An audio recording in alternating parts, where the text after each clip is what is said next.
cuando la célula no está en su ciclo de reproducción, este, es una cromatina, ¿no? O sea, es una cadena larga que está completamente estirada y esparcida y enredada y marañada. Es así como aparecía en la imagen que se mostró la vez pasada, ¿no? Sí, como esto. Entonces, así se verían o sea, así se ven en toda la cadena de ADN, así se ve. Y los cromosomas, pues está un poco difícil, o bueno, no un poco, bastante difícil distinguirlos, ¿no? Porque pues como está toda estirada la cadena de ADN, entonces, y enredada y todo eso, entonces básicamente es complicado distinguir dónde están los cromosomas, ¿no? Pero están ahí. Es un poco difícil distinguirlos, pero están ahí. Y son 23 pares, bueno, como habíamos dicho, ¿no? Entonces, son 23 pares, 46 en total. Bueno, en las somáticas, ¿no? En las somáticas, bueno, también en las gónadas, pero en las madres, ¿no? O sea, las células diploides vamos a tener 46 cromosomas y en las células haploides pues solamente 23, ¿no? Ahora la gran mayoría de las células son diploides, ¿sí? Entonces, mayormente, más que nada, solamente las sexuales, las hijas sexuales, son las que son haploides, pero las demás son diploides. O sea, solamente los espermatozoides y óvulos son haploides. Todas las demás son haploides. No, al revés lo dije. Todas los espermatozoides y óvulos son haploides y las demás son diploides. Sí, todas las demás son diploides. Principalmente las somáticas, ¿no? Las somáticas y también incluso las sexuales, pero las que vienen, las que existen antes de los espermatozoides y óvulos. Las madres, por decirlo así, ¿no? Entonces, que se les llama ovocitos y espermatocitos. Entonces, esas son también diploides. A pesar de ser sexuales, pero también son diploides. Ahora, cuando estas se reproducen y dan a luz, lo que pasa es que, vean, por cierto, vamos a hablar un poco de esta reproducción, ¿no? Para entender un poco mejor. Eh, la vez pasada habíamos dicho de que los lípidos contribuyen a que se formen, ¿cómo se llama? Hormonas, ¿no? Los lípidos contribuyen a que se formen, o sea, habíamos dicho que los lípidos sirven para que tengamos energía almacenada en nuestro cuerpo, especialmente en las células estas llamadas adipocitos, ¿no? Y que para que cuando nosotros nos haga falta energía, o sea, no hayamos comido por bastante tiempo, entonces, pues, esa energía que está acumulada y almacenada ahí, pues nos sirva, ¿no? Nos sirva para que, o sea, nos sirva. Entonces, así, pues, ya no nos desmayamos, no nos desfallecemos, ¿no? Porque, pues, ahí tenemos esa energía almacenada. También sirve, dijimos, los lípidos para amortiguar, ¿no? Para amortiguar golpes, por ejemplo. También para eso sirven los lípidos. Y bueno, y el último que les dije, ¿no? Para, contribuye a la formación de las hormonas. Ahora, las hormonas, como se había dicho, pues son sustancias que segregan unos órganos llamados glándulas. Y pues sirven para varias cosas. Pueden servir para varias cosas, para las emociones, para ciertas, ¿cómo se dice? Pues,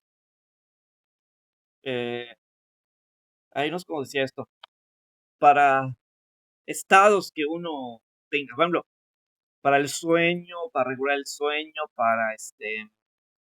para el estado de ánimo, ¿no? Entonces, para esas cosas podrían servir, o incluso las hormonas, bueno, para el sueño, para la felicidad, también hay otras sustancias que se les llaman neurotransmisores, pero eso lo emiten las neuronas. Entonces, los neurotransmisores y las hormonas, pues contribuyen a todos esos estados de ánimo. Que si estás feliz, que si estás triste, que si estás deprimido, que estás excitado o emocionado, que si estás, bueno, todo eso, ¿no? Que si tienes sueño, entonces, que si, entonces, o cansado, bueno, entonces todo eso tiene que ver las hormonas y los neurotransmisores, ¿sí? Las hormonas los producen las glándulas, como les dije, y los neurotransmisores los producen las neuronas. Que las neuronas, pues, son células nerviosas, ¿sí? Entonces, esos neurotransmisores, pues, los producen las neuronas. Es una sustancia que liberan las neuronas para que puedan comunicarse entre ellas, ¿no? Entonces, bueno, eh, ahora, también las hormonas tienen que ver con el crecimiento del cuerpo. Si es que crecemos, si una persona crece, o sea, queda más alta, es por las hormonas. Gracias a las hormonas sucede eso. Bueno, hay una hormona que se le conoce como la hormona del crecimiento, ¿no? Entonces esa hormona contribuye a que una persona pues aumente de tamaño, o sea, que quede más alta.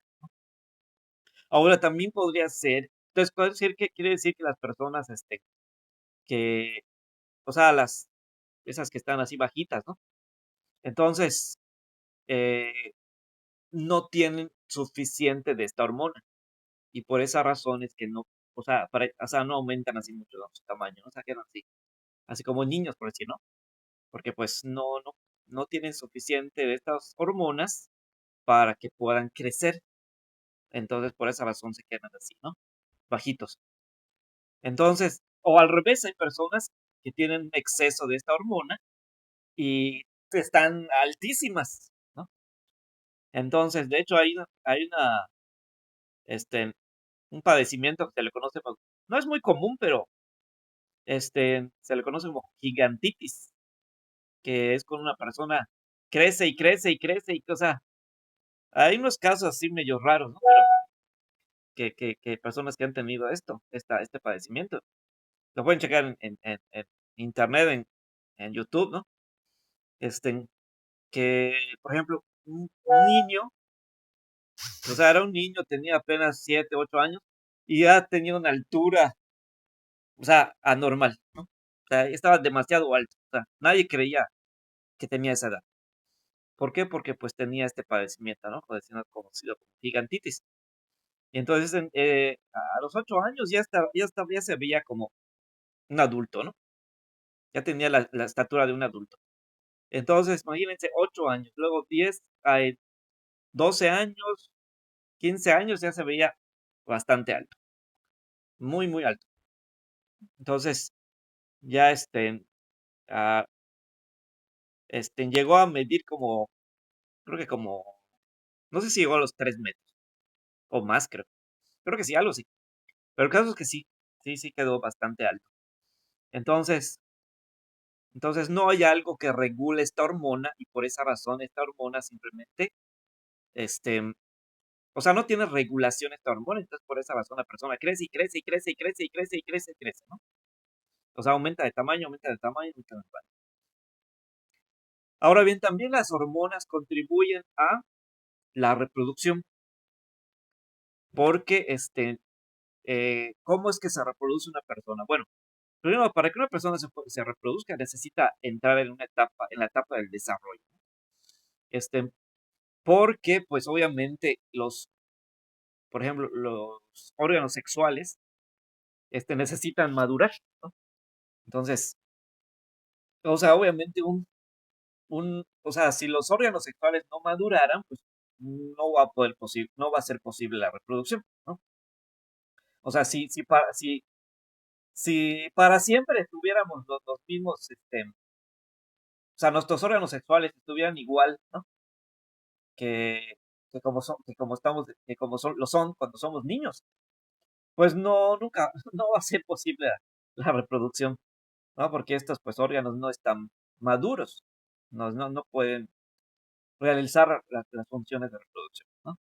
Entonces es necesario que estos órganos maduren, ¿no? Ahora, ¿cómo es que los órganos sexuales, pues, maduran?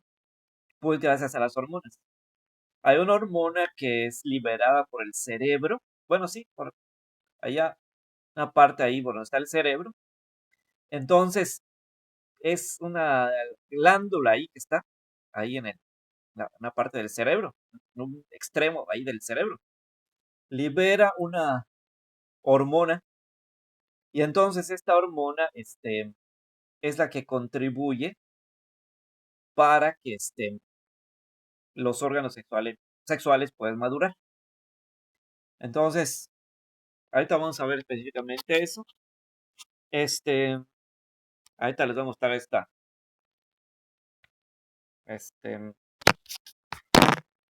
les voy a mostrar ¿cómo se dice?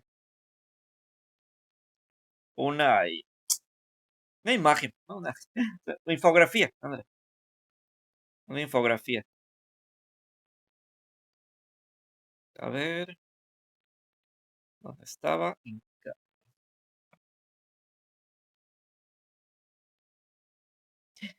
Creo que está aquí. Vamos a ver si está aquí.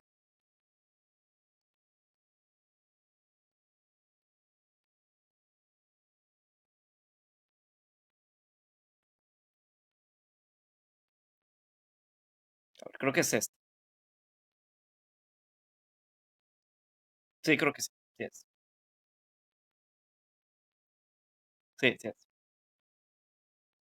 Ahí está. Pero esto no tiene imágenes. Bueno, debería tener imágenes, pero luego busco uno que tiene imágenes. Este no tiene imágenes. Es que había hecho otro.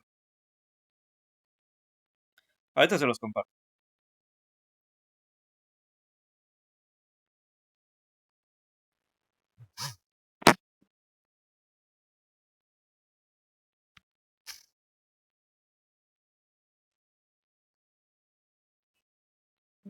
Está.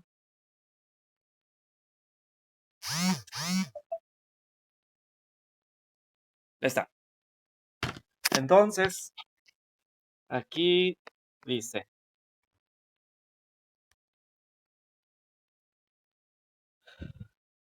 Entonces dice, la reproducción. Con un espermatozoide logra penetrar el núcleo de un óvulo, se produce la fecundación que llevará a la formación de un óvulo, ¿no? Bueno, lo dice. Órganos sexuales externos. A ver, ¿qué era esto? La médula espinal. Creo que sí.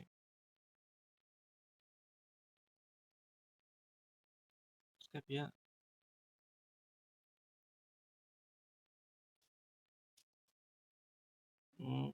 Ándale, la hipófisis. Hipófisis. Sí, ándale, aquí. Dice, en el hombre, los testículos.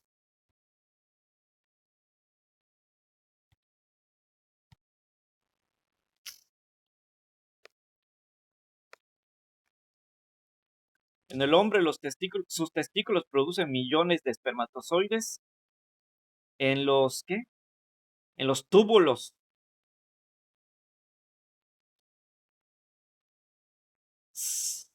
seminíferos. Luego los espermatozoides se dirigen al epidídimo. Ahí adquiere madurez y movilidad. A, a continuación viajan por los conductos deferentes donde reciben un líquido blancuzco de la vesícula seminal que le da mejor movilidad. Ahora dice acá, las hormonas producidas por los ovarios y la hipófisis, ándale, sí, cierto. Sí, entonces, a la hipófisis, ándale, la hipófisis, ahorita vamos a checar eso,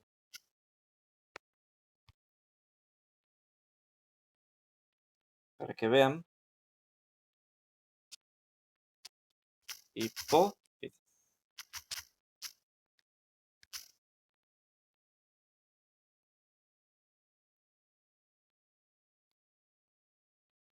ahí está.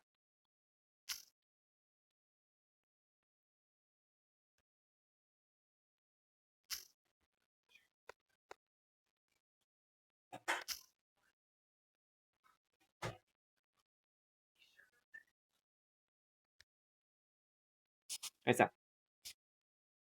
Entonces, veo, aquí está la hipófisis. Ahí está, vean, es como un pequeño botoncito, ¿no? Que está ahí. Ahí, en la parte baja del cerebro, ¿vieron? Todo esto es el cerebro. Entonces aquí tenemos la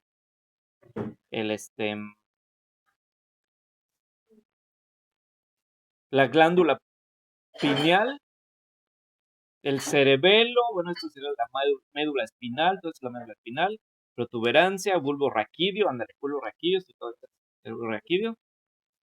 Por aquí está ándale, el hipotálamo. Entonces, acá abajo del hipotálamo tenemos la hipófisis, que es como un botoncito, es como un pequeño botoncito, que es una glándula.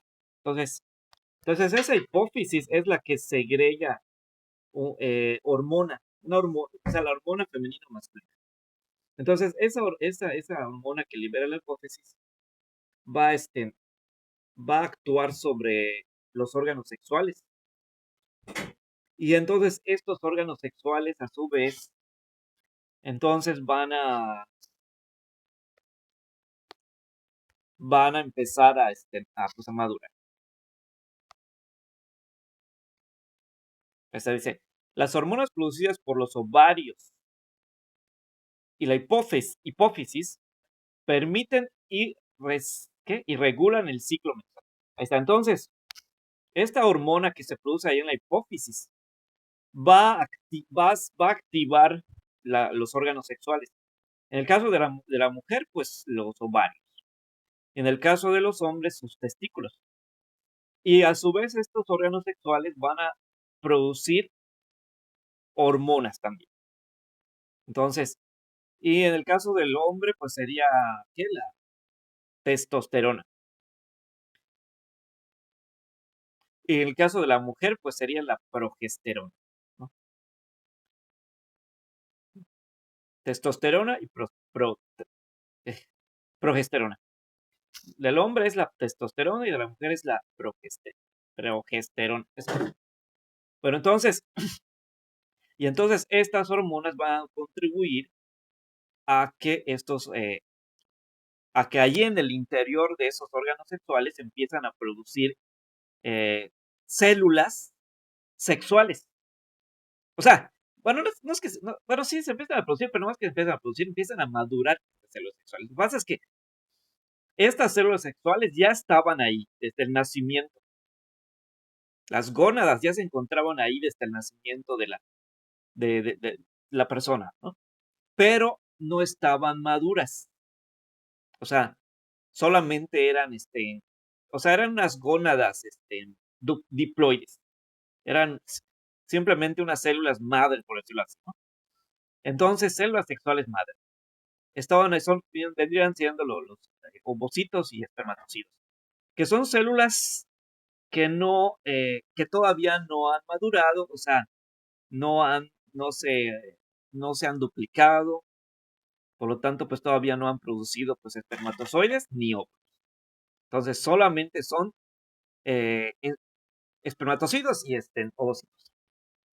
Entonces, son células o sea, estas vendrían siendo como las madres de lo que pues, posteriormente van a ser los espermatozoides y óvulos, ¿no?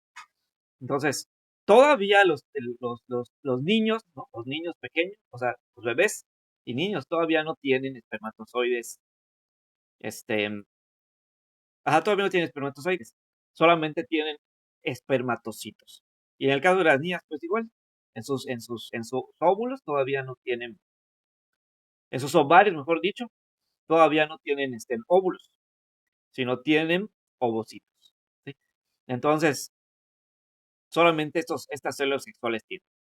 Entonces, los bebés, niños, solamente tienen o sea, espermatocitos.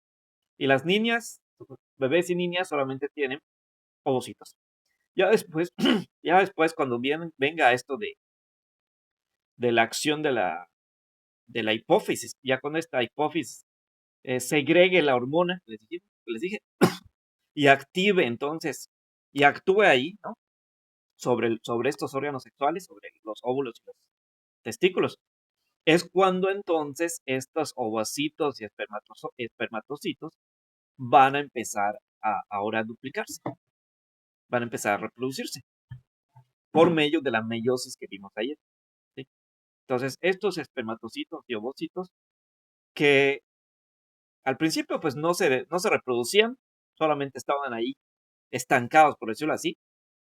Entonces, ahora en la pubertad, cuando llega la pubertad, ya van a empezar a reproducirse. Por la hormona esa que les mencioné, ¿no? La hormona que libera la hipófisis va a contribuir a que suceda eso.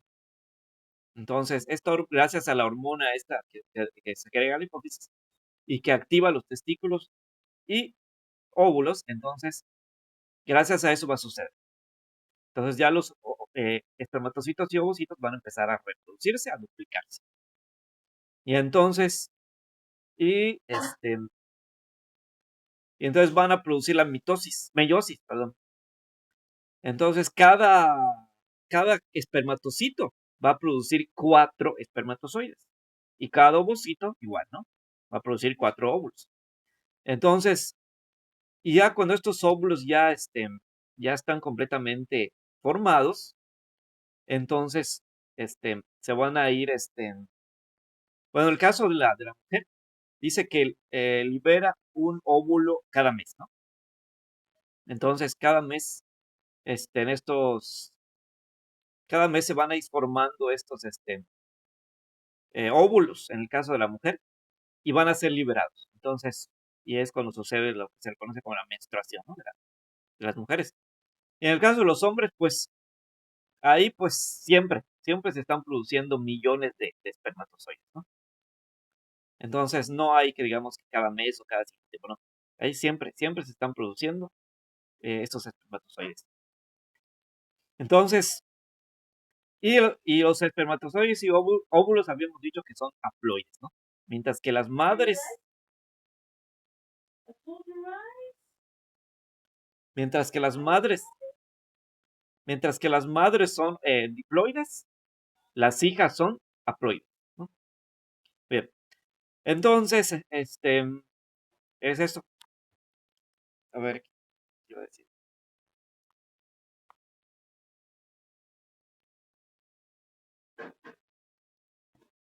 Y a ver.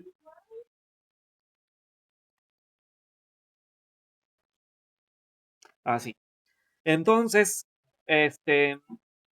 ya entonces se junta el espermatozoide y el óvulo. Y entonces, habíamos dicho que cada espermatozoide y óvulo solamente tiene 23 cromosomas, ¿no?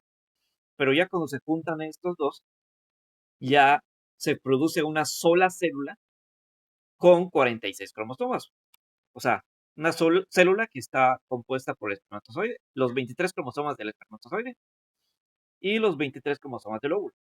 Entonces ya se forma una sola célula con la unión de estos dos. Y entonces esta célula empieza ahora o sea, esta célula entonces ya viene siendo una, ¿cómo se dice? Diploide, ¿no? Entonces, ahora ya esta célula es como a la que comúnmente se le conoce como célula madre, ¿sí? Así se le llama. Comúnmente se le conoce como célula madre. No sé si han escuchado tratamientos con células madre, ¿no?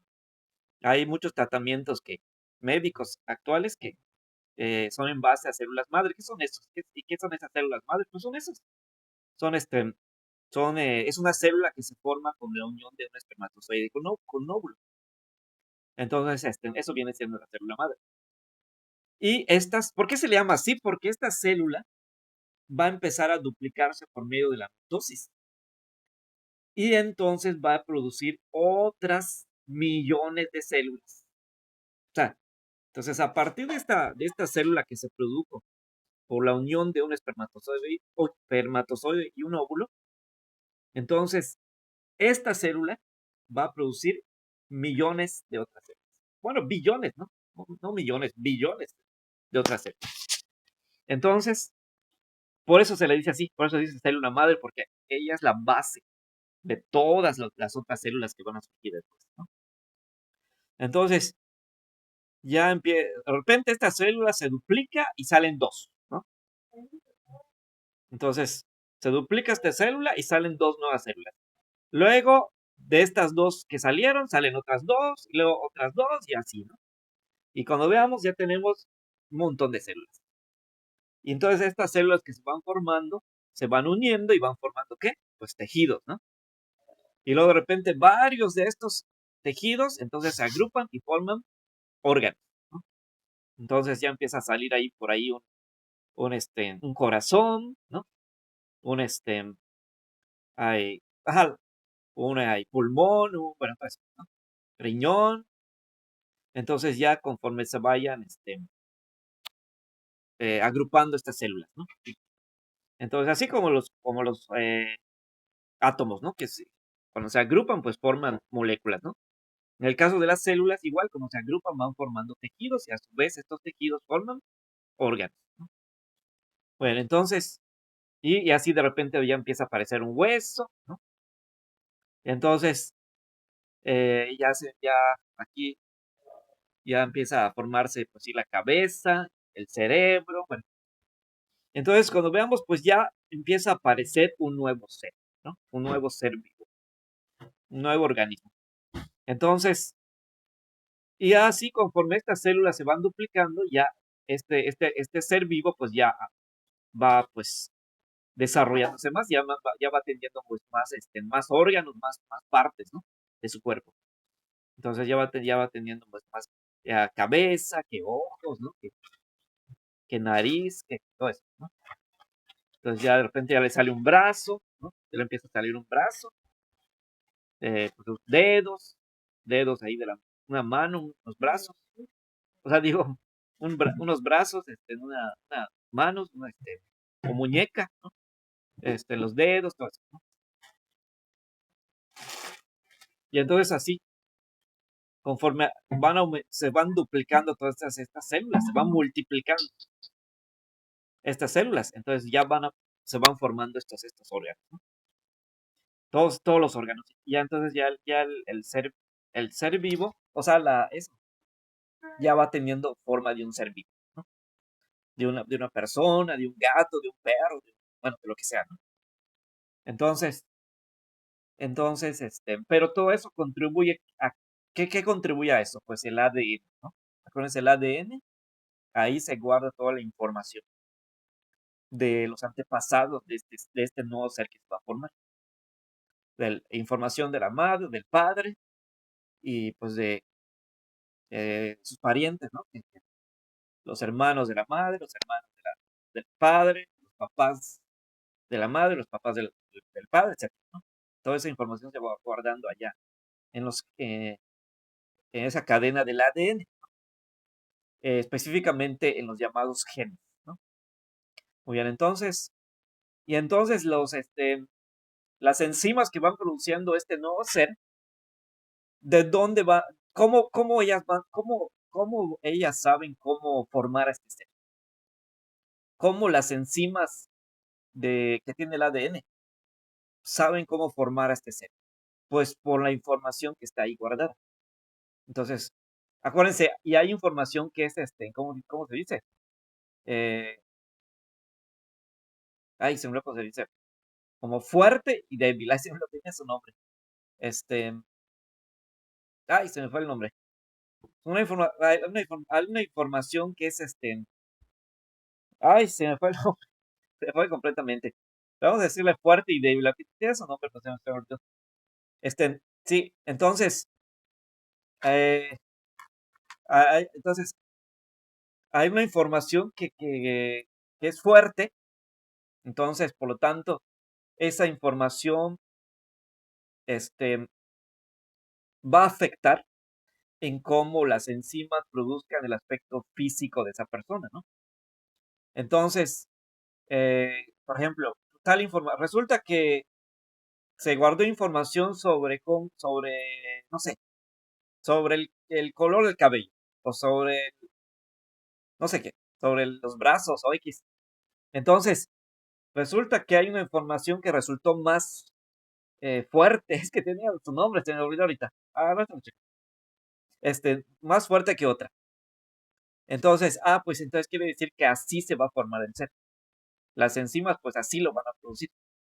Como esa información es la que resultó más fuerte, ¿no? Entonces, por decir, cabello negro.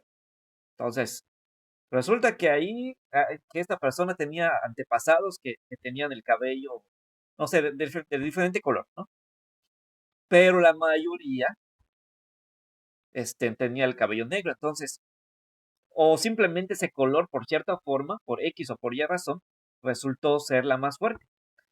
Entonces, cómo van a formar entonces estas enzimas a este nuevo ser? Pues con el cabello negro, porque esta es la información genética que resultó más fuerte, ¿no? Ahora, lo mismo pasa con otras cosas, ¿no? Este, que si la estatura de la persona, resulta que pues eh, la información genética que está de esta persona, los antepasados de esta persona, o de este nuevo ser que se está formando, resulta que la gran mayoría de ellos tenían una estatura, o sea, eran altos. Entonces, la mamá es alta, el papá es alto y muchos de la familia también son altos. Entonces, ¿cómo van a ser este nuevo ser? Pues alto. O sea, digo, cuando vaya creciendo, obviamente, ¿no? Cuando vaya creciendo, pues va a ser, pues alto, ¿no?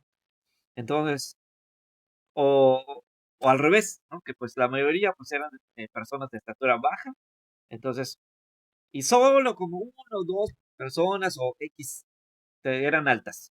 De todo el registro familiar que está guardado allí en los genes. Resulta que solamente dos personas eran altas, pero todas las demás eran personas bajas.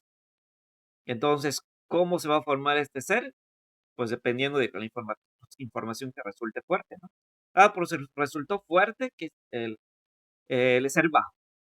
Entonces, cuando crezca esta persona, ¿cómo va a ser? Pues va. O sea, no va a ser tan alta, ¿no? Pues esa es la información más fuerte, por decirlo así, ¿no?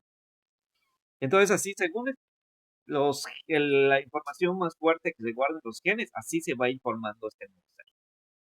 Y todo, lo mismo tiene que ver con el color de la piel, color de los ojos, forma de la nariz, etcétera, ¿no? Entonces, todo eso tiene que ver con toda esa información que se vaya guardando ahí en los genes y que se resulte más fuerte. Entonces, porque va a haber otra información genética, o sea, porque el que nosotros veamos una persona, por decir, con cierta característica física, no quiere decir que solamente esa información está guardada en sus genes.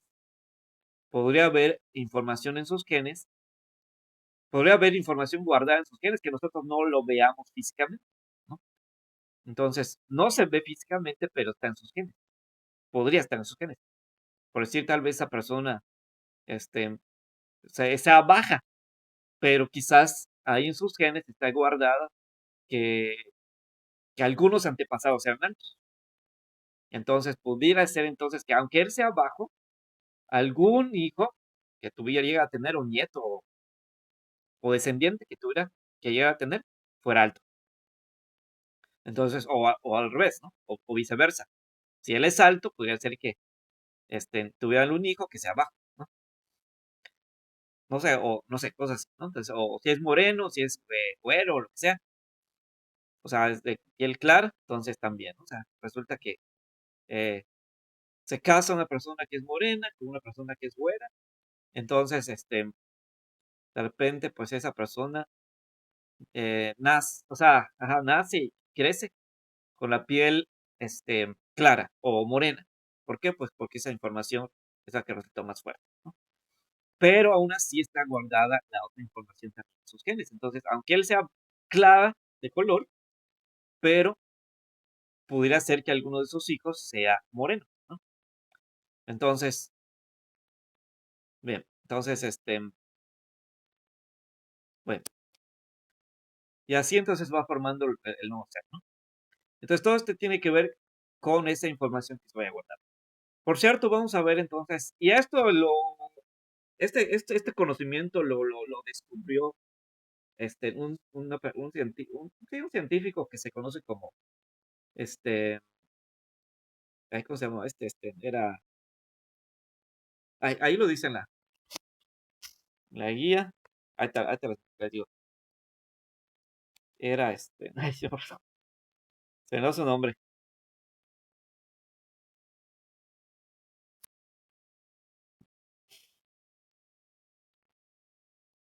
Por cierto, vamos a ver un video al respecto, ¿no? Y aquí tiene que ver, pues, eh, lo que se le conoce como las leyes de, eh, no sé cómo se llama esta persona.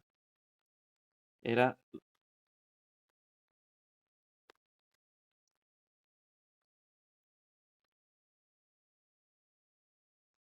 por aquí estaba. A ver.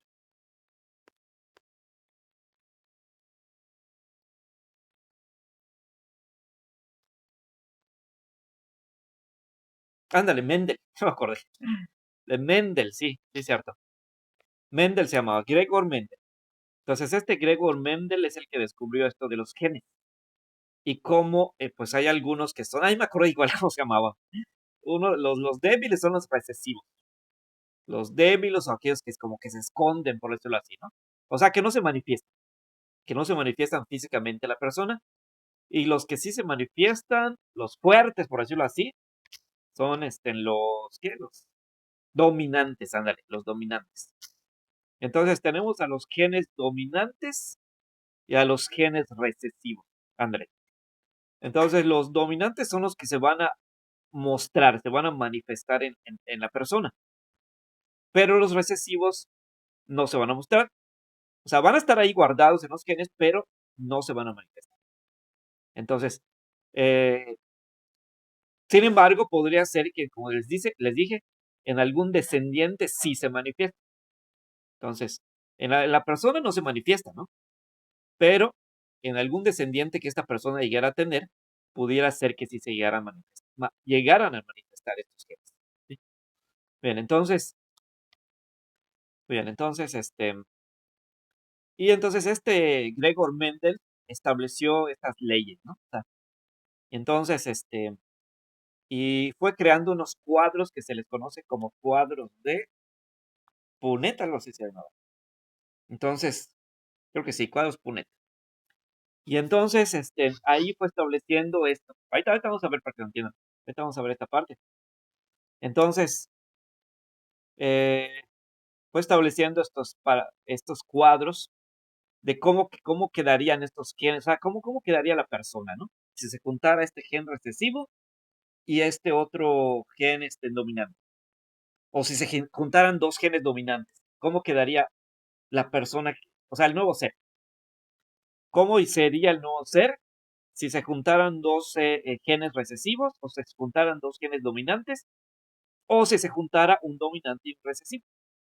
Entonces, ¿cómo quedaría el nuevo ser? Bueno, o sea, ¿cuál sería la probabilidad? Entonces, eso lo estableció con estos cuadros.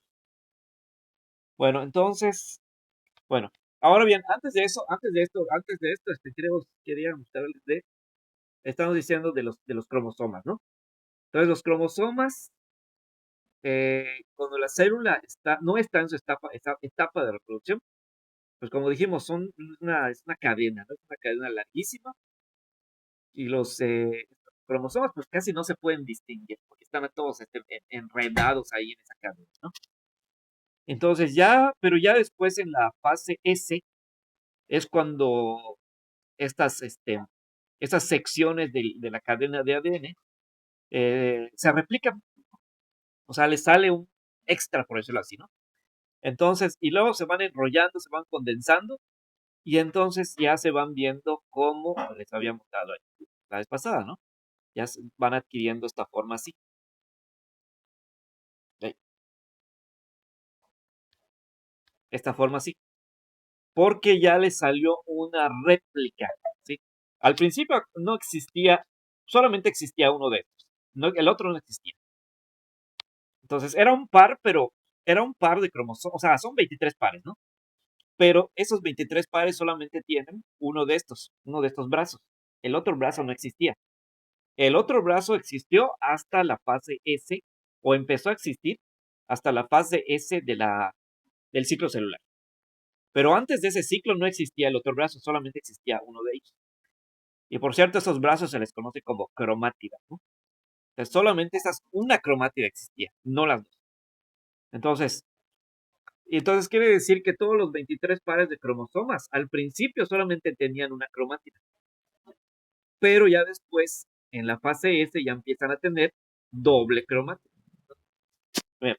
Y entonces, conforme se van condensando estos cromosomas, entonces ya adquieren esta forma, ¿no?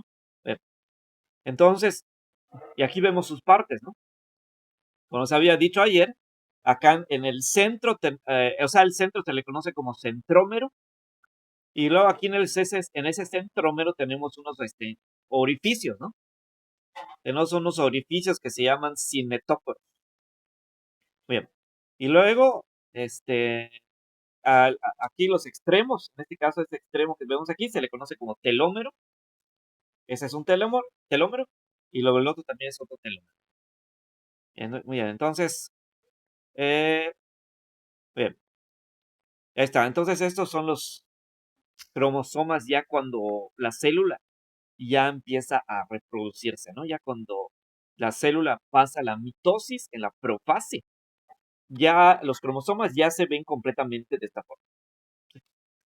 Y entonces, ahora, no todos los cromosomas se van a ver completamente igual. Ahorita vamos a ver cómo se podrían ver los cromosomas. Ahorita vamos a ver una imagen.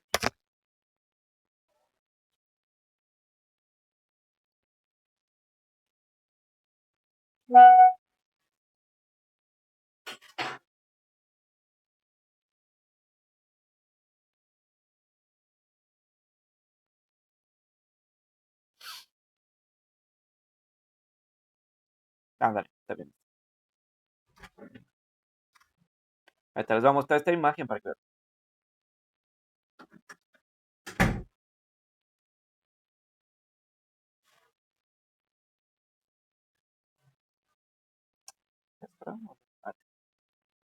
Ahí está, es esta. Entonces, estas formas podrían adquirir los cromosomas ya cuando están condensados, ¿no? O sea, en la fase, a partir de la fase S, se podrían condensar de esta forma. ¿Sí? Entonces, no, o sea, no todos se van a ver así como este que les mostré hacer, sino se pueden ver de diferentes formas. Entonces, y según la forma que adquieran, van a tener un nombre, ¿no? Por ejemplo, si tienen una forma así como de X, o sea, donde la parte de arriba y la parte de abajo pues están iguales, o sea, tienen la misma longitud, entonces se les va a llamar metacéntricos. Si la parte de arriba es un poco más corta, o bastante corta, mejor dicho, que la de abajo, entonces se va a llamar ¿qué? Acrocéntrico. Entonces vemos que la parte de arriba es mucho más corta que la de abajo. Entonces estos son los acrocéntricos. Y cuando más o menos, o sea, sí es más corta la parte de arriba, pero no tanto, entonces son los submetacéntricos. Eso. Entonces, y cuando de plano no aparezca la parte de arriba, o sea, está demasiado corta, que no aparece para nada, o casi no aparece, o sea, está prácticamente invisible esa parte de arriba, entonces se le va a llamar telocéntrico. ¿Sí? Entonces, esas son las formas que podrían adquirir los cromosomas. Y pues los nombres que tienen, ¿no? Según esa forma que adquieren. Entonces tenemos, desde otra vez, tenemos a los metacéntricos, a los acrocéntricos, a los submetracéntricos y a los telocéntricos. Entonces, son estos. Ahora bien,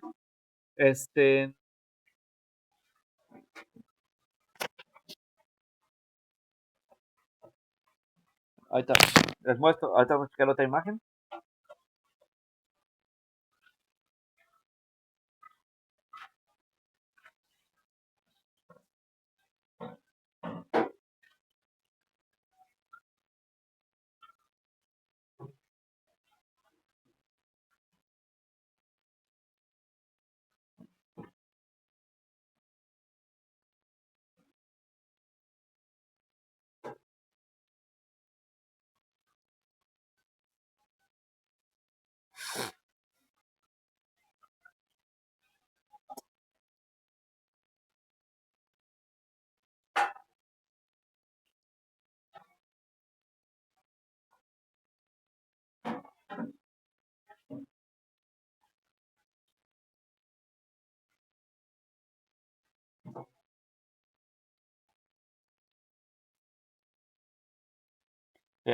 Ahora, además de eso que mencionamos, también hay bueno, podría haber un cromosoma que se vea completamente como una Y, ¿sí? Podría haber un cromosoma que se vea completamente como una Y. Entonces,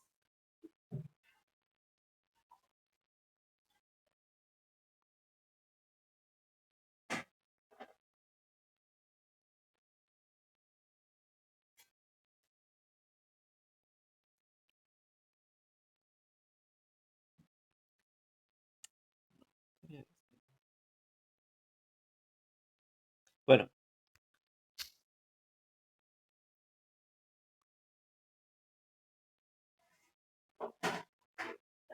bueno, ahí está. Entonces, a ver, bueno, ahí está. Entonces son esas apariencias que pudiera tener el, el, ¿cómo se dice? Cromosoma. Ahora estoy checando aquí que, a ver, mm, es que, telocéntrico. Vamos a checar.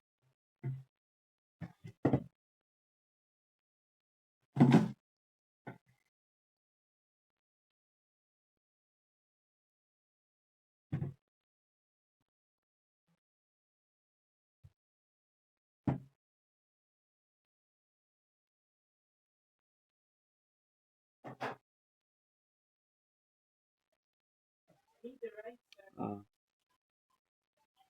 acrocéntrico. Ah, bueno. Entonces, ahí está. Son esas, formas que puede adquirir, ¿no? Bueno, ahora, bueno, entonces, habíamos dicho que tenemos 23, pares sexuales, ¿no? O sea, tenemos 46 cromosomas en cada una de nuestras células. Ahora, de esos 23 pares de cromosomas que tenemos, va a haber un par que se le conoce como el par sexual. Y en ese par sexual va a haber, o sea, puede haber una variación, ¿no? Dependiendo del género o sexo biológico que adquiera el ser, ¿no? Si en ese último par aparece un cromosoma que tiene apariencia de una X, o sea, un cromosoma que metacéntrico, y o sea, aparecen dos así, aparecen dos cromosomas metacéntricos. Entonces, va a producir un ser del sexo femenino. Y se aparece en este último par un cromosoma metacéntrico y otro cromosoma este, acrocéntrico.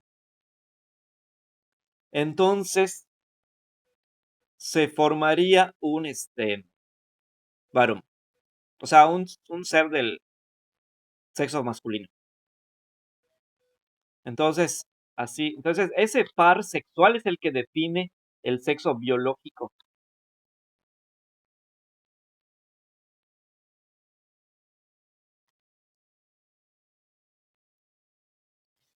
El sexo biológico del nuevo ser. ¿Sí? Bien. Entonces, es bueno, la imagen que les compartí, lo eliminé porque pues lo que pasa es que ya investigué bien y ya me di cuenta que pues, o sea, sí, realmente son es que comúnmente se les llama X y Y, pero realmente sería un cromosoma metacéntrico y acrocéntrico. Entonces, son esos que formarían el par sexual. Bueno, en el caso del varón, ¿no? En el caso del sexo masculino.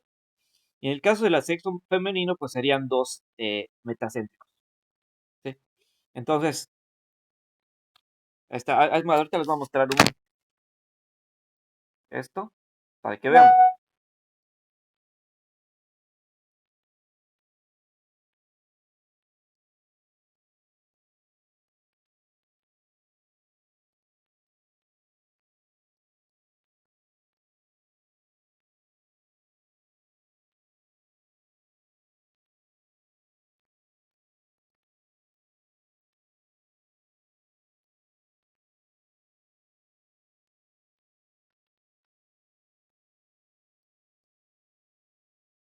Ahí está. Así se verían los cromosomas que tiene cada una de nuestras células. ¿Sí? Entonces, tenemos 22 pares más uno que es sexual. Entonces ese par que se le conoce como el par sexual, pues específicamente es aquel que define el sexo biológico de la persona, del nuevo ser que se está formando. Entonces, si se llegan a juntar dos cromosomas metacéntricos, entonces tendríamos un ser del sexo femenino. Y si se juntara un acrocéntrico y un metacéntrico, entonces tendríamos un ser del sexo masculino. ¿Sí? En este caso vemos que eh, tenemos un cromosoma X, o sea, metacéntrico, y un cromosoma Y, o sea, acrocéntrico. ¿Ya vieron? Entonces, por lo tanto, aquí tendríamos un ser eh, del sexo, ¿cómo se llama? Masculino. Entonces, aquí tendríamos un ser del sexo masculino porque tenemos X y Y. O sea, metacéntrico y acrocéntrico. Entonces, ahí está. Entonces, según esta forma que va a adquirir, aquí son pares, ¿eh? Son pares esto que, o sea, no es un solo cromosoma. Como dice, tenemos acá dice 3, pero o sea, 3, 4, 5, 6. Entonces, son pares. Entonces, aquí, por decir, aquí hay un par. Entonces, aquí, por decir este de aquí, es un par. Son puros pares de cromosomas. Entonces, aquí, vamos a enfocarnos en este de acá, en este par de aquí. Entonces, este es un par, o sea, no es un solo cromosoma, este son dos. Este de aquí es un cromosoma y este de aquí también es otro cromosoma. Pero si los vemos así de lejitos, no, o sea, lo que pasa es que está como que la imagen está así como que, ¿cómo se puede decir esto? De perfil, por decir. Por eso se ve así. O sea, la imagen que se tomó aquí es como que si los cromosomas estuvieran de perfil. Por eso no se les ve así como X, ¿no? Porque pues parece de perfil.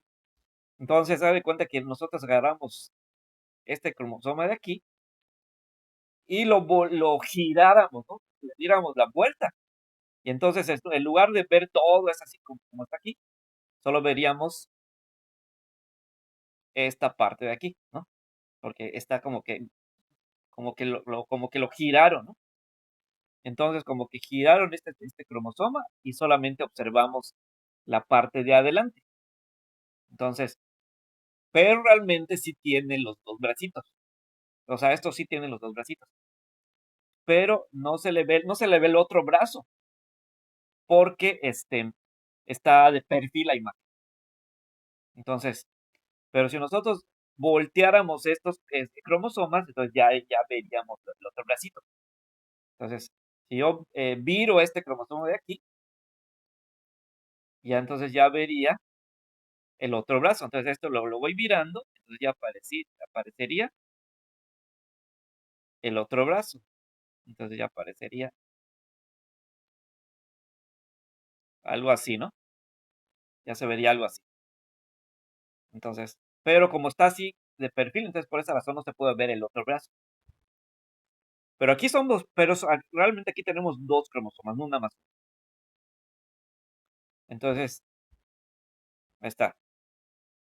Ahora aquí pues pues podemos ver que la parte de arriba y la parte de abajo pues son iguales, ¿no? Por lo tanto, lo más seguro es que sean metacéntricos, ¿no? Por lo menos esos de aquí son metacéntricos los dos, porque la parte de arriba y la parte de abajo pues son iguales. Ahora, esto de por acá,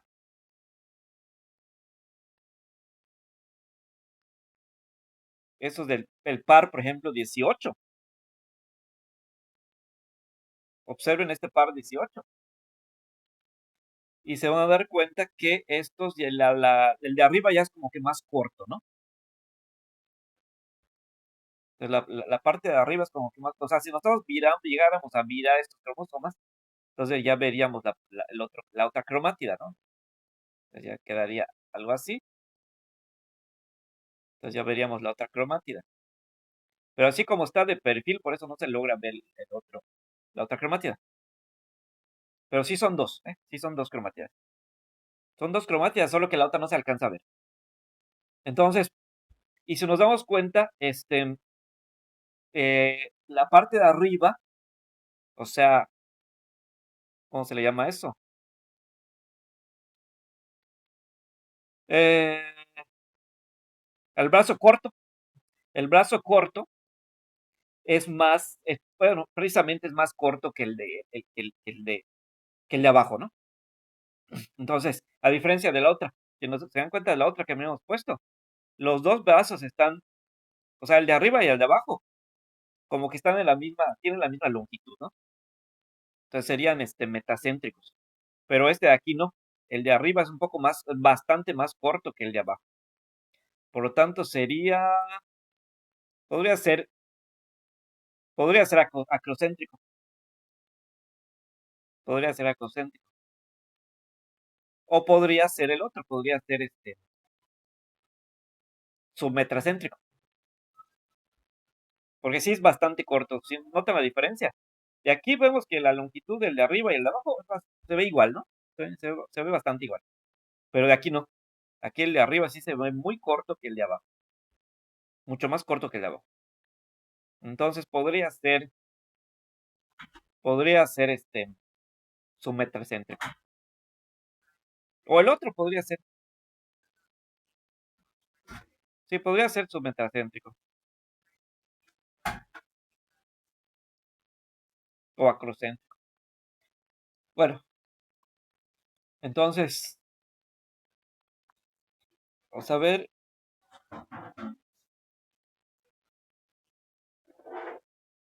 Ahora aquí.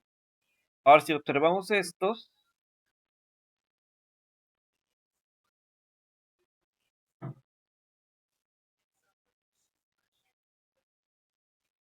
A ver, el 17 sí se parece bastante. Bueno, sí, creo que sería submetacéntrico. Ahora, este de aquí es mucho más corto el de arriba. Sí, el de arriba que el de abajo. El par 15. En el par 15, el de arriba es mucho, mucho más corto. Sí, el otro que habíamos dicho es corto. En este es mucho más corto el de arriba que el de abajo. Entonces aquí ya sería, ¿qué? Eh, acrocéntrico. Aquí ya sería acrocéntrico porque es bastante corto el de arriba que el de abajo. Ya se dieron cuenta, el de arriba está así. Entonces aquí tenemos el de arriba, que si llegáramos a tener el cromosoma completo, pues sería así, ¿no?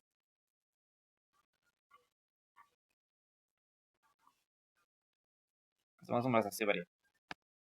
Entonces, sí. Entonces esos ya serían acrocéntricos. Sí, ya serían acrocéntricos estos. Ahí está. Entonces ya vieron, según la forma que vaya adquiriendo el cromosoma, es el nombre que tiene.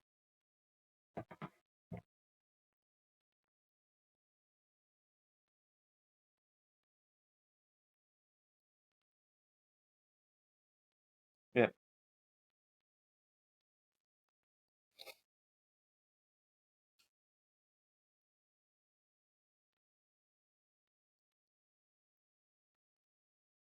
ahí está.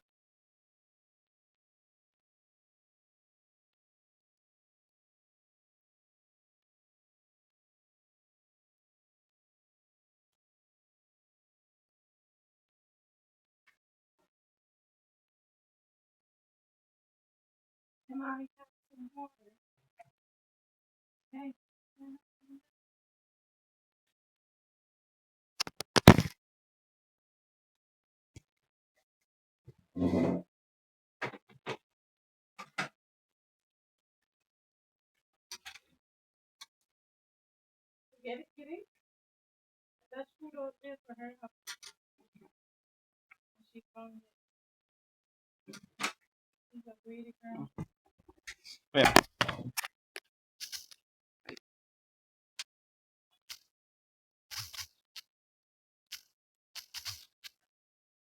Ahí está bien. Entonces, ¿quedó claro? ¿Te salió alguna duda de todo esto?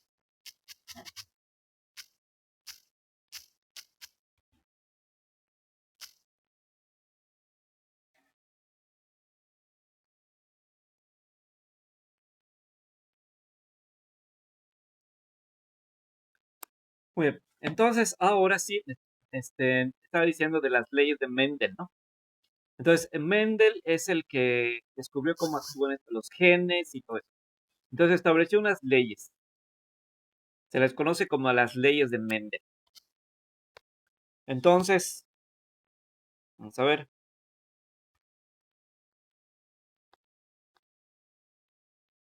Aquí en la página, a ver.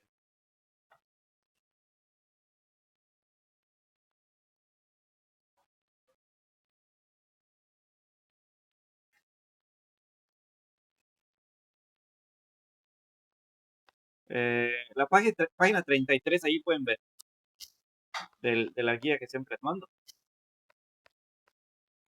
Ahí pueden leer, les voy a leer una información, entonces ahí me pueden seguir.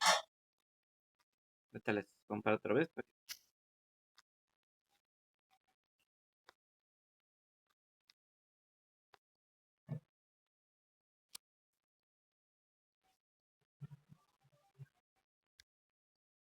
Ahí está. Entonces, checan ahí la página 33. Abran este documento, este material, en la página 33 y entonces me van siguiendo con lo que voy diciendo.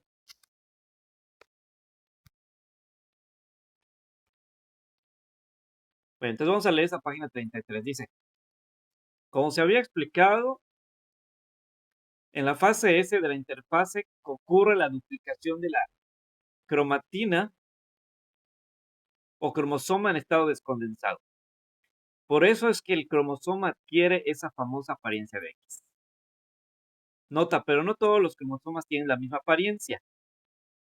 Entonces, lo que ya dijimos, ¿no? Pues eh, van adquiriendo diferentes apariencias. Las dos cadenas de ADN que se forman se conocen como cromátidas, que serían como sus brazos largos.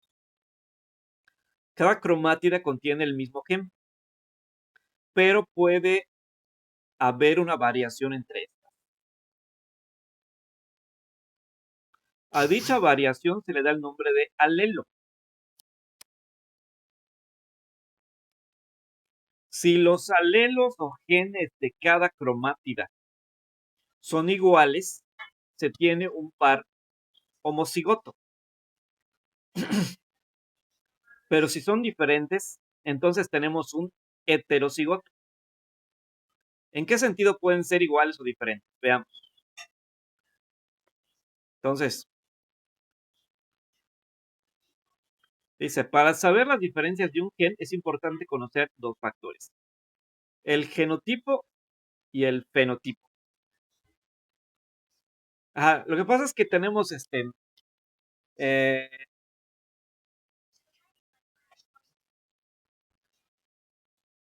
ahí tenemos ¿cómo se llama? A ver,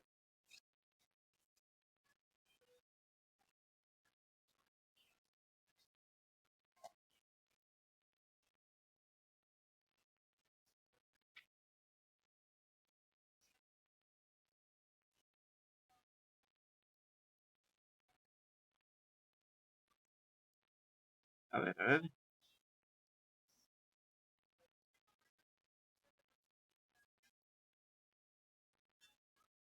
a ver,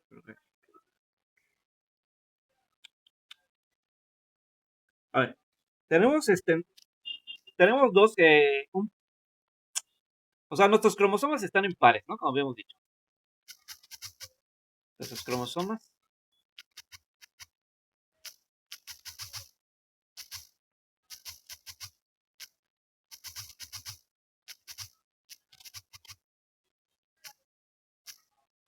están en pares.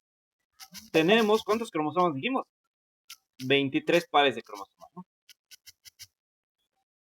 Que específicamente, ay, paje, que específicamente,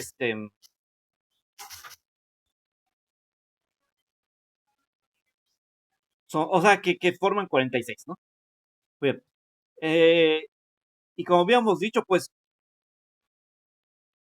uno fue, o sea, sí, uno fue donado, pues básicamente por el papá, por nuestro papá, y otro fue donado, pues por nuestra mamá, ¿no es cierto? Porque acuérdense, este, el espermatozoide se juntó con, o sea, el espermatozoide solamente tenía 23 pares, o sea, 23, perdón. El espermatozoide, recordemos, les vamos a hablar. Estos,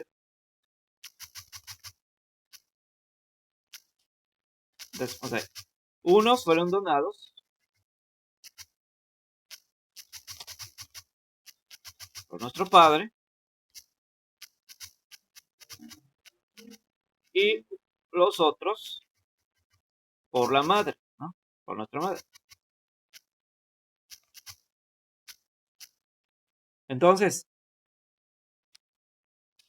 por eso es que tenemos 46. Porque acuérdense, el primero habíamos dicho, ¿no? Ahí en nuestros órganos sexuales, al principio, pues había células diploides, pero que no estaban maduras, ¿no? Que todavía no habían empezado a reproducirse. Ya cuando empezaron a reproducirse estas células gónadas diploides, ahora empezaron a producir los espermatozoides y los óvulos, pero estos ya no son diploides, sino son haploides, o sea, solamente tienen 23 cromosomas. Entonces, ¿qué quiere decir? Que solitos ellos no van a poder producir un nuevo ser, sino que tienen que juntarse con alguna otra célula. O sea, un espermatozoide tiene que juntarse con un óvulo y un óvulo pues con un espermatozoide, ¿no? Entonces, y así entonces ya se completarían pues los 46 cromosomas. Entonces, ¿qué quiere decir esto? Que cuando se va a formar un nuevo ser, se junta un espermatozoide que tiene 23 cromosomas y un óvulo que también tiene 23 cromosomas. Y a los dos juntos forman una nueva célula a la cual se le conoce como cigoto, así se le llama cigoto, o también se le conoce como célula madre, que tiene 46 cromosomas. 23 del padre y 23 de la madre, ¿no? O sea, 23 del óvulo y 23 del espermatozoide, ¿no? Entonces, quiere decir entonces que esos 46 cromosomas que tenemos, unos vienen del padre y otros vienen de la madre. O sea, unos vienen del espermatozoide y otros vienen del óvulo. Entonces, ahora bien, estos, o sea, ¿cómo se dice? Estos hay, estas células sexuales, o mejor dicho, esos cromosomas, no son completamente, o sea, están en pares, ¿no? Están en pares, pero no son completamente iguales. Acuérdense que desde la meiosis, la célula que produjo a los espermatozoides y óvulos, eh, estos ya no fueron iguales a sus madres. Porque, primero, ¿se acuerdan qué había sucedido en la meiosis? Hubo un cruzamiento de los cromosomas. Entonces, ¿se acuerdan? El conocido creo que se llamaba el crossover. Entonces se cruzaron los cromosomas. Entonces, y además, ya no son la misma cantidad porque la madre tenía 46 cromosomas, pero estas hijas solamente acabaron teniendo 23. Entonces, por esa razón, ya las hijas ya no son idénticas a la madre, ¿no? Entonces, eh, muy bien. Ahora, cuando se junta el espermatozoide y el óvulo, pues obviamente tampoco van a ser iguales. Entonces, se van a formar así en pares, ¿no? Se van a formar en pares. Resulta que, entonces, de esos cromosomas que tenemos aquí, es que la imagen no se puso completa. Vamos a poner otra vez. Les voy a enviar otra vez la imagen.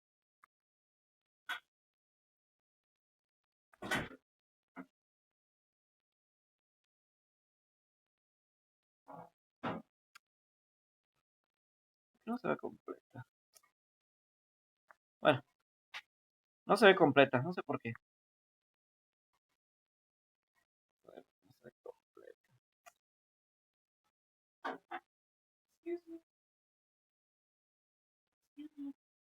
Mm.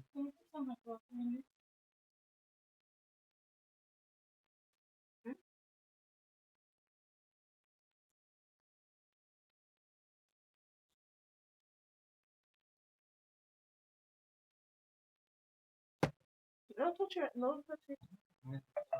Just start it. Bueno, no.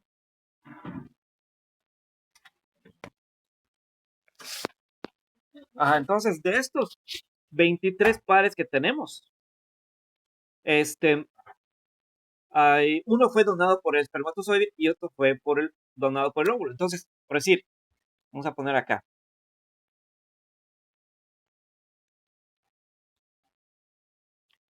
Por decir, vino del espermatozoide, ¿no? Y del óvulo.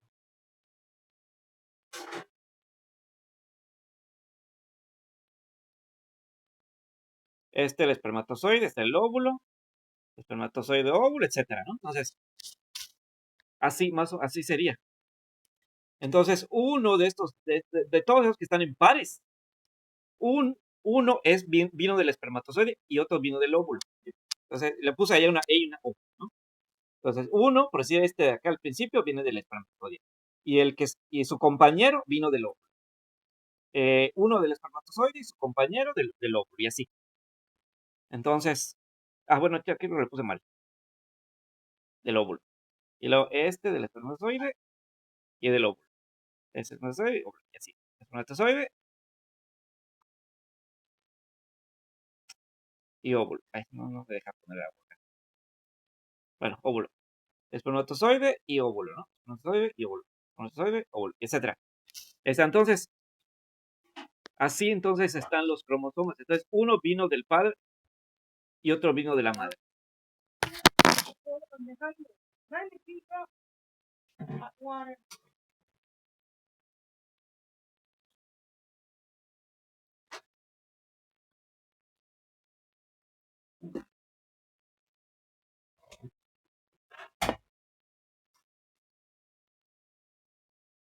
Exacto.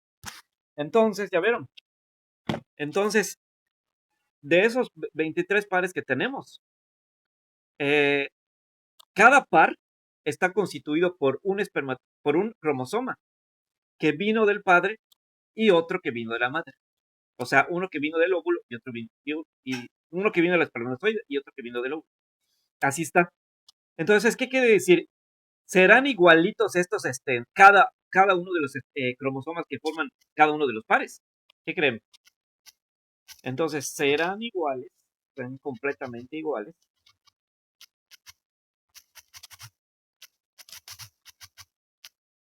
Los cromosomas que forman cada uno de los 23 pares. Pues no, la respuesta es no, no son iguales, porque vinieron de personas diferentes, ¿no? Uno vino de un óvulo y otro vino de un espermatozoide. Entonces, y esas personas pues son completamente diferentes, ¿no? No son, o sea, no son parientes, no están relacionadas entre sí, ¿no? Entonces, por lo tanto, no van a ser iguales estos cromosomas. Entonces, ¿qué quiere decir eso? Que la información genética que tienen guardada ahí, entonces la información que tienen ahí guardada en sus genes no va a ser igual, no va a ser completamente igual. Entonces, la información que tiene guardada, por ejemplo, el cromosoma que vino del óvulo, pues va a traer información genética del papá, ¿no? O de la persona que donó ese espermatozoide. Entonces, de él, de sus papás, de sus antepasados. Entonces, toda esa información va a traer este espermatozoide. Pero del que vino del óvulo, pues va a venir, pues, de la persona, de la mujer que donó ese óvulo, ¿no? Entonces, ¿ya? Entonces, por esa razón, cada uno de estos pares, pues, no van a ser iguales. No van a ser iguales. Entonces, ahí ya me di cuenta, al rato les vuelvo a mandar la guía, porque ya me di cuenta que hay un error allá. Entonces, hay un error allá, un poquito grave, entonces, ahí de lo que está ahí escrito. Entonces, al rato lo corrijo. Pero mientras les muestro esto, ¿no? Entonces, este, eh, sí. Entonces, así vienen siendo estos. Ahí está. Entonces, ¿qué quiere decir eso? Que de repente en un cromosoma puede haber información, puede haber, ¿cómo se dice? Información ahí que sea igual que la del otro cromosoma. O sea, por decir, vamos a poner como ejemplo este primer par. Vamos a cortarla aquí. Vamos a poner como ejemplo este par.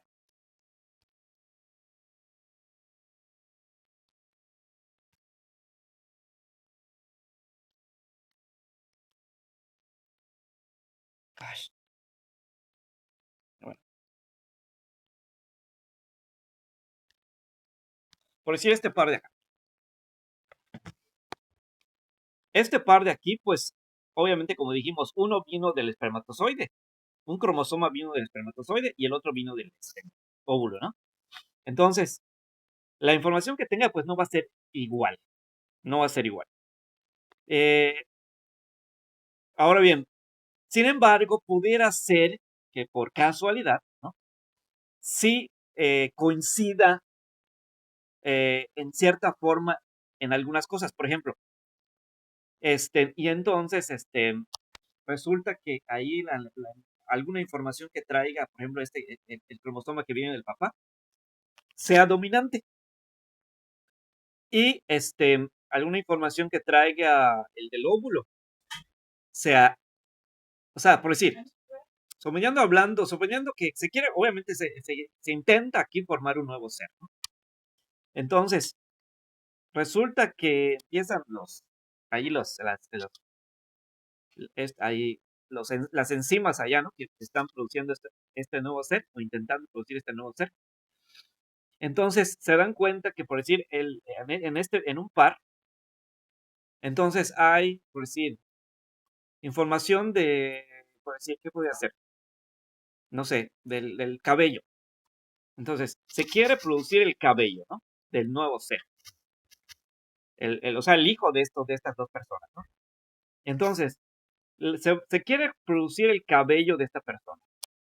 Entonces, ahora resulta que en los, ¿cómo se llama? En los cromosomas donados por el papá, la mayoría de estos cromosomas tienen el color negro, tiene el color negro. Por lo tanto, este color negro resulta dominante en los cromosomas donados por el papá, porque la mayoría de sus antepasados pues tenían ese color, ¿no? Ahora, vamos a analizar los cromosomas donados por la madre. Ahora, en el caso de la madre, resulta que eh, también también el color negro resulta dominante. O sea, la mayoría de sus antepasados tenían ese color igual. Entonces, ¿qué vamos a tener aquí? Pues vamos a tener dos negros dominantes. Vamos a tener dos negros dominantes. En el papá resultó el color negro dominante. Y en la mamá también el negro resultó dominante. Entonces, ¿cómo van a hacer o sea, el hijo? ¿De qué color del cabello van a hacer este hijo? Pues negro. Porque los dos padres, en los dos padres resultó dominante. O sea, en los dos padres, o sea, en el conjunto de cromosomas que donaron estas dos personas, por medio de sus óvulos, por medio de su óvulo y espermatozoide, resultó dominante el color negro en los dos. Entonces, el hijo va a nacer con cabello negro.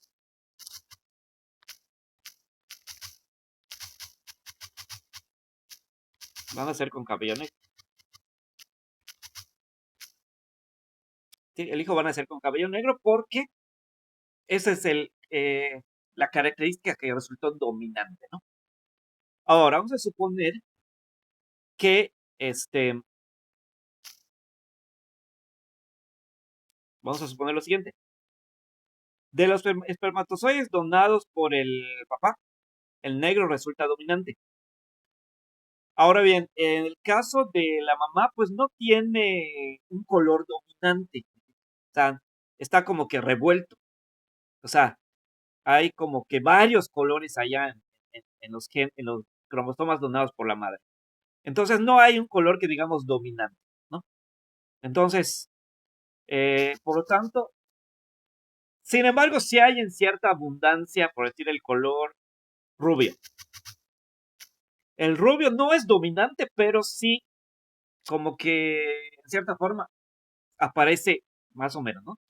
Entonces, por lo tanto, aquí vamos a tener negro y rubio, pero el negro en este caso va a ser dominante, pero el rubio no va a ser recesivo, porque no domina realmente, ¿no? O sea, entonces, como dijimos, pues realmente en los cromosomas de esta persona, pues no hay un color de cabello así que digamos dominante. Entonces, por lo tanto, o sea, hay varios colores, ¿no? Entonces, no hay algo que digamos dominante. Entonces, por lo tanto, los genes no lo consideran como algo dominante. Y entonces, por lo tanto, vamos a considerar el rubio como recesivo, porque no resultó algo realmente dominante en los cromosomas que fueron donados por este óvulo, ¿no? Entonces, por lo tanto, vamos a poner al negro como dominante, porque ese sí resultó dominante en los cromosomas donados por el padre. Pero el rubio resultó recesivo. O sea, no es así, no es dominante, porque no es realmente abundante ese color. Y, o sea, realmente no hay ningún color abundante. Entonces, por lo tanto, ¿cómo van a ser el hijo? Pues el hijo lo más seguro es que nazca también con el cabello negro, porque aunque no hay dos dominantes, pero sí hay uno que es dominante, que es el negro. Entonces, el hijo igual nacerá con el cabello negro.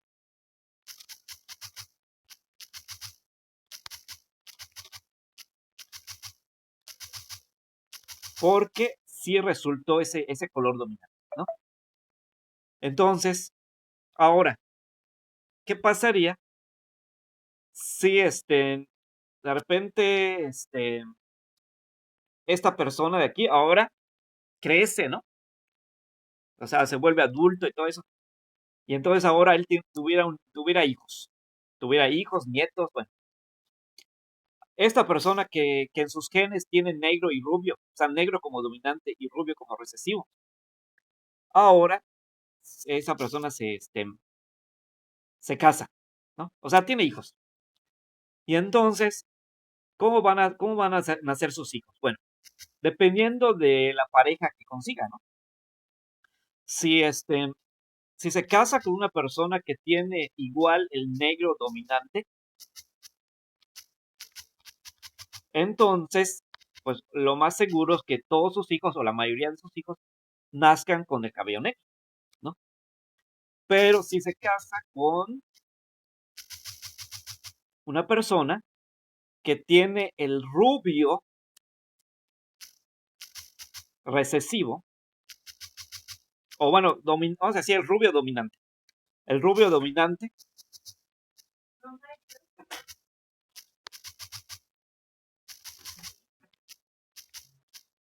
Bueno, aquí podría pasar los dos. Podría ser que sus hijos tuvieran de los dos. Si el negro y el rubio los dos son dominantes, o sea, en esta persona el negro resultó dominante. Y resulta que se casa con una persona que tiene el cabello rubio como dominante igual. Entonces aquí podría haber, o sea, podría ser de los dos. Podría ser que la mitad de sus hijos nazcan con cabello negro y otra mitad nazcan con cabello rubio, ¿no? Entonces, o sea, entonces ahí estén como que parejo la cosa, ¿no? Podría ser pareja la cosa. Ahora, ¿qué pasaría si eh, el rubio resulta recesivo? O sea, así como en esta persona resultó el rubio recesivo, ¿qué pasaría si en sus hijos, en los hijos de esta persona, el rubio resultaba también recesivo? Si en sus hijos el rubio resulta recesivo, entonces la gran mayoría de sus hijos o todos sus hijos van a nacer con el cabello negro. Podría ser que uno, si acaso, nacerá con el cabello rubio, ¿no? O podría ser que ninguno de sus hijos nazca con el cabello rubio y hasta sus nietos nazcan con el cabello rubio, ¿no? Entonces, podría ser eso. Entonces, podría ser que la gran mayoría de sus hijos nazcan con el cabello negro, pero uno de ellos, o algunos pocos de ellos, nazcan con el cabello rubio. Porque el rubio, pues, es recesivo, entonces, pues, no se va a manifestar tanto, se puede decir, ¿no? Entonces, por lo tanto, nada más un hijo, si acaso, o dos, cuando mucho, llegar a tener este cabello. O podría ser que ninguno, incluso podría ser que ninguno, y llegar a ser que hasta el nieto es el que llegara a tener el cabello, ¿no? Bien. Entonces, esas cosas podrían pasar. Bien. Ahora entonces, bien.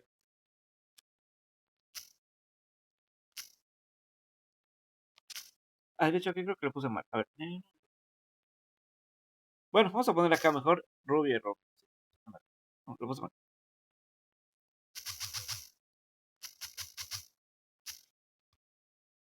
Ahí está. Rubio y rubio. O sea, los dos son recesivos. Tenemos dos rubios que son recesivos. O débiles, ¿no? O sea, entonces no se manifiestan tanto. Entonces, en los antepasados que tuvo esa persona, pues no se manifestaron tanto esos colores. Entonces, por esa razón resultan recesivos, André. Entonces, eh, bien. Ahora, entonces así se va dando esto. Entonces, como se vayan, como se den como se dé la información genética que traen los cromosomas, entonces se va sacando así como que, ¿no? O sea, ahí los genes van sacando un, algo así como que un cálculo, ¿no? O sea, entonces decimos, pues, eh, como un promedio, por decirlo así. Entonces, que sacan estos genes, y entonces ya dicen, pues, ese es el que resultó más abundante, entonces esto es recesivo, ¿no? Este, pues, no, o sea, casi no apareció, entonces es recesivo, ¿no? Entonces, lo que casi no aparece es recesivo y lo que aparece mucho es dominante. Entonces, si la mayoría de los cromosomas aparece cierto color o cierta característica, entonces va a resultar dominante. Y si cierta característica no aparece tanto, entonces va a resultar como recesivo, ¿no? Entonces, a ver, entonces, ahora si se juntan dos recesivos, entonces ya podría manifestarse esta característica, pero en alguno de sus hijos nada más, ¿no? Por decir, si tienen 10 hijos, si tienen, bueno, 10 mucho, si tienen 4 hijos, 3 hijos, pues si acaso en uno se manifiesta, si acaso, ¿no? Entonces, o como dije, o si no se manifiesta en ninguno de sus hijos, se manifestaría en sus nietos, ¿no? Podría. Entonces, sí. Entonces, eso sucedería si se juntaran dos recesivos. Bien, entonces, por decir, incluso podría ser una enfermedad, por ejemplo, si, por decir, los dos papás mm, están sanos, o sea, no tienen ninguna enfermedad, pero resulta que en sus genes hay cierta enfermedad ahí escondida, o sea, en ellos no se manifestó esta enfermedad, pero lo tienen ahí escondido en sus genes. Entonces, esta enfermedad vendría siendo una característica recesiva, porque no se está manifestando en estas personas. ¿Sí? Esta característica no se manifestó en estas personas, por lo tanto se consideraría una característica recesiva. Ahora bien, entonces, pero si se juntan dos personas que las dos tienen esa característica recesiva en sus genes, entonces en alguno de sus hijos o descendientes pudiera aparecer esta característica, ¿no? Entonces, como les digo, entonces, yo no tengo tal enfermedad, ¿no? Y mi esposa tampoco tiene tal enfermedad. Pero resulta que sin que yo lo sepa, ahí en mis genes hay ciertas enfermedades ocultas. Entonces, yo no la tengo. O sea, no se manifestó en mí esa enfermedad, pero en mis genes está escondida esa enfermedad. Y resulta que mi esposa, sí, o sea, yo no lo sabía tampoco, ya no lo sabía, pero también tiene esa misma enfermedad escondida en sus genes. Entonces, ¿qué va a pasar o qué puede pasar? Que si tenemos un hijo, alguno de esos hijos, podría ser que llegara a tener esa enfermedad. Porque se podrían juntar esos dos recesivos.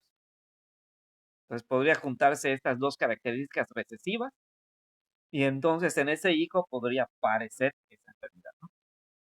O cierta característica. O cierta característica que en ninguno de nuestros dos está manifiesta. Muy bien, entonces,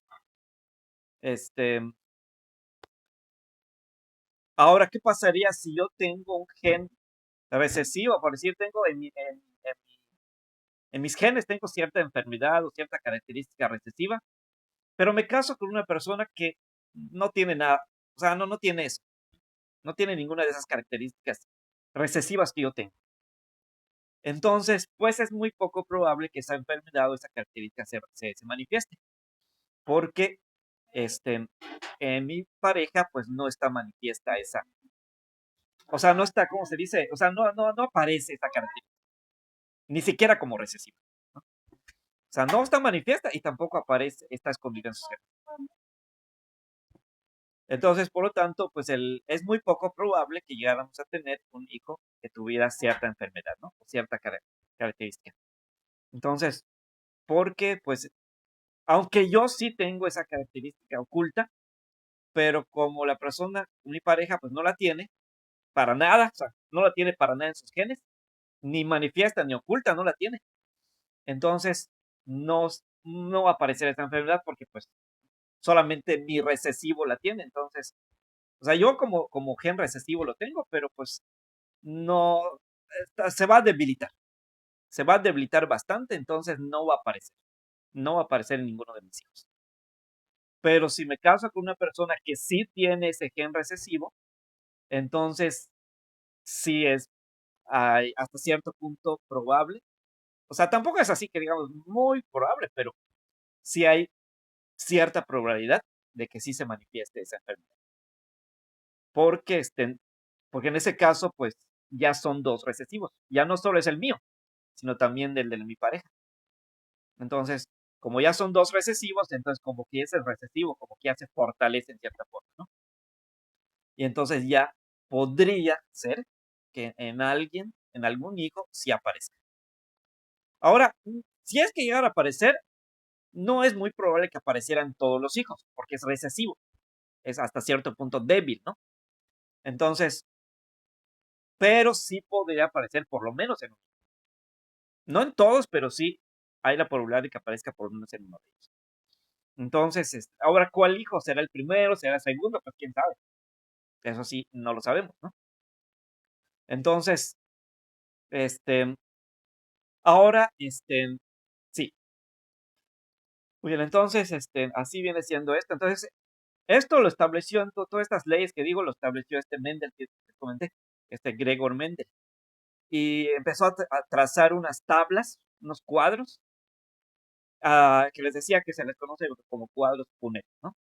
Entonces vamos a ver un video ahorita sobre estas leyes de Mendel y cómo fue trazando estos cuadros en los que fue estableciendo cómo el comportamiento de estos genes, ¿no? Muy bien, entonces, y ya con eso vamos a terminar. Y como siempre les voy a dejar un link acá, o sea, el enlace del video, ¿no? Ya para que lo veamos. Entonces vamos a, ahorita les comparto el enlace.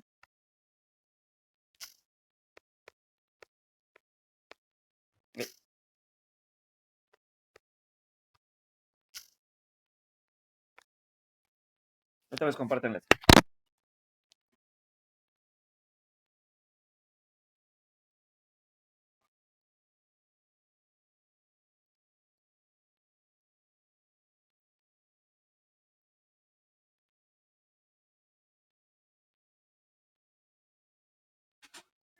Mm. Ay, no. Con estos vegetales, ¿qué recetas podemos recomendarles a nuestros clientes?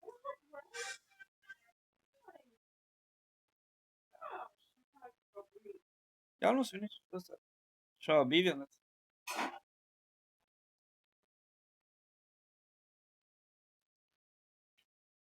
Ahí está, ese video. Entonces ahora ya les mostré el enlace, entonces ahorita vamos a ver el video. Y ya con esto tenemos. Pero quisiera preguntarles si entendieron todo lo que les dije. ¿Se entendió todo? ¿Se entendió lo que dije? ¿Le dije?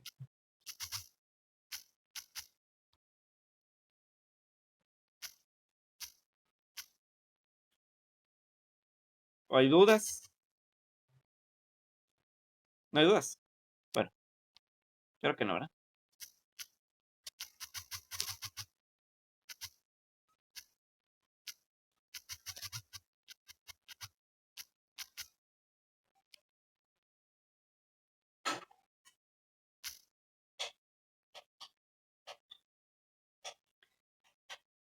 Entonces ahorita vamos a ver el video.